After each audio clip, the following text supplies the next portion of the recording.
अटल जी, आपने पिछले parliament discussion में कहा था कि यदि आपको जोड़ तोड़ करके या दूसरी पार्टी के लोगों को मिलाकर सरकार बनानी पड़ी या खरीद फरोख्त करके, तो आप ऐसी सरकार को चिमटे से भी नहीं छुएंगे। तो मैं ये जानना चाहती हूँ कि यदि इस चुनाव के बाद ये स्थिति आई तो आप क्या करेंगे?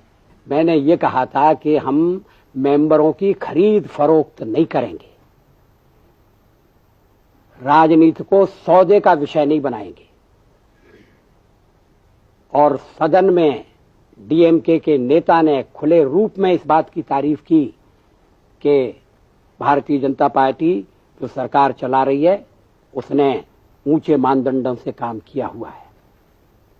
सहयोग तो राजनीति में करना पड़ेगा। एक दल को बहुमत मिले, बहुत अच्छा, मतदाता दो टूक फैसला करें, उनका स्वागत है। लेकिन अगर सहयोग लेने की आवश्यकता पड़ती है तो उसमें कोई संकोच नहीं होना चाहिए। अटल जी, उनका प्रश्न ये था कि अगर सरकार बनाने में बहुमत में आपके और आपकी जो एलाइड पार्टीज हैं उनके भी बहुमत में कुछ कमी रह गई तो क्या फिर से कांग्रेस को तोड़ने की कोशिश करेंगे? नहीं, कोई कमी नहीं रहेगी। मुझे तो 300 की संख्या दिखाई दे रही है। कांग्रेस पार्टी की भारत में सरकार रही 45 साल, उन्होंने 5 प्रधानमंत्री दिए, विरोधी दलों को ले देकर 5 साल सरकार बनाने का मौका मिला और 7 प्रधानमंत्री दिए। तो किस बिना पर भारतीय जनता पार्टी स्थायित्व का वादा कर रही है? अब अगला प्रधानमंत्री ऐसा आएगा जो पूरे 5 साल रहेगा।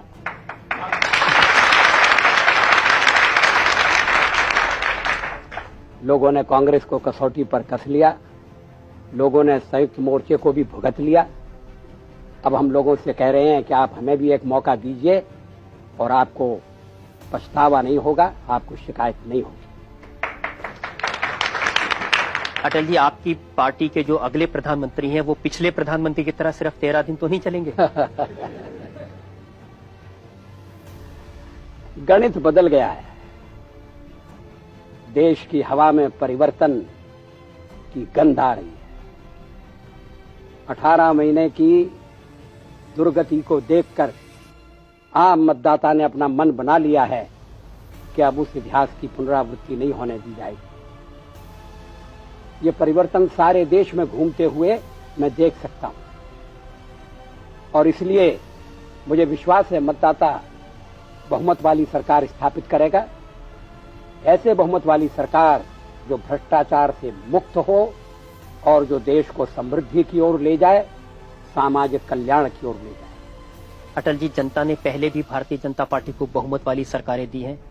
गुजरात में 2/3 बहुमत देकर आपको सरकार बनाने का मौका दिया था, सरकार नहीं चला सके। कई प्रदेशों में हमारी सरकारें चल रही हैं, आप उनका उल्लेख नहीं कर रहे हैं। गुजरात एक दुर्घटना है।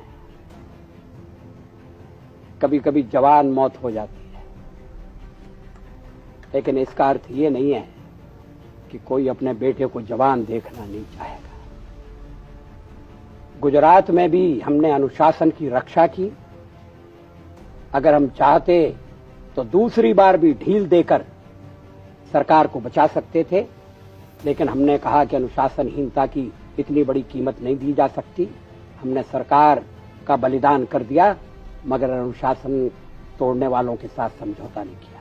जब यूनाइटेड फ्रंट की सरकार पर आपने हमले किए, आपने कहा कि कोएलिशन की सरकार ज्यादा नहीं चलती, लेकिन इस समय जो आप प्रयास कर रहे हैं, भारतीय जनता पार्टी जो प्रयास कर रही है, वो भी कोएलिशन की सरकार ही बनेगी। कोएलिशन में अंतर है। संयुक्त मोर्चे की सरकार एक ऐसा गठबंधन थी जिसमें सब छोटी छोटी पार्टियां थीं। सबसे बड़ी पार्टी की सदस्य संख्या लोकसभा में 23। वो इकट्ठे आ गए, उन्हें कांग्रेस पर निर्भर रहना पड़ा। कांग्रेस ने उन्हें गिरा दिया, लोकसभा भंग करना पड़ी।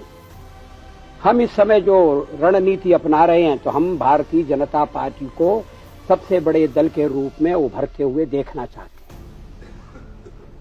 और उस समय अगर हम सरकार बनाएंगे तो जो मित्र दल आज हमारे साथ हैं, जिनके साथ मिलकर हम प्रदेशों में हुकूमतें चला रहे हैं, हम उनको सरकार में शामिल करेंगे। कुछ अगर अन्य दल भी आना चाहेंगे तो उनका भी स्वागत होगा। लेकिन भारतीय जनता पार्टी उस कोएलिशन में सबसे बड़ी पार्टी होगी। इसकी सदस्य संख्या बहुमत तक जा सकती है, 200 से ऊपर होगी, इसमें तो कोई संदेह ही नहीं है। मैं तो 250 की गिनती कर रहा हूं। अब अगर संयुक्त मोर्चे की सरकार में भी ऐसी कोई बड़ी पार्टी होती और उसके साथ में छोटी छोटी पार्टियों का सहयोग होता तो सरकार इस तरह से अस्थिर नहीं होती, डामाडोल नहीं होती। अटल जी, पिछले चुनाव में जयललिता कांग्रेस पार्टी के साथ मिलकर चुनाव लड़ रही थी, इस बार आपके साथ हैं। क्या गारंटी है कि चुनाव होने के बाद वापस कांग्रेस के साथ जाके हाथ न मिला लें? नहीं नहीं, हाथ मिलाने के लिए कांग्रेस रहेगी नहीं, वो हाथ कहां से मिलाएंगे।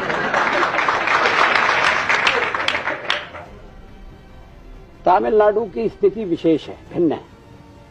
वहां या तो डीएमके है या अन्ना एडीएमके है। डीएमके संयुक्त मोर्चे के साथ चली, बच गई अन्ना एडीएमके, उनके साथ हमने गठबंधन कर लिया। आखिर हम तमिलनाडु में अपने पांव जमाना चाहते हैं। हमने उनके साथ गठबंधन करके उत्तर और दक्षिण के बीच में जैन कमीशन की रिपोर्ट के कारण जो एक विघटन का वातावरण पैदा करना चाहते थे, हमने उस विघटन की बात पर पानी फेर दिया। हमने उत्तर और दक्षिण की एकता को और मजबूत कर दिया। जिस समय जयललिता से आपका समझौता हुआ, उसके एक रात पहले तक उनकी कांग्रेस से बातचीत चल रही थी? उनकी कांग्रेस से बात नहीं चल रही थी, कांग्रेस की उनसे बात चल रही थी। कांग्रेस उनका समर्थन लेना चाहती थी, संयुक्त मोर्चा भी उनका समर्थन लेना चाहती थी। हमने दोनों को पछाड़ दिया और समझौता कर लिया। ये हमने अच्छा किया, इसमें किसी को आपत्ति नहीं होना चाहिए।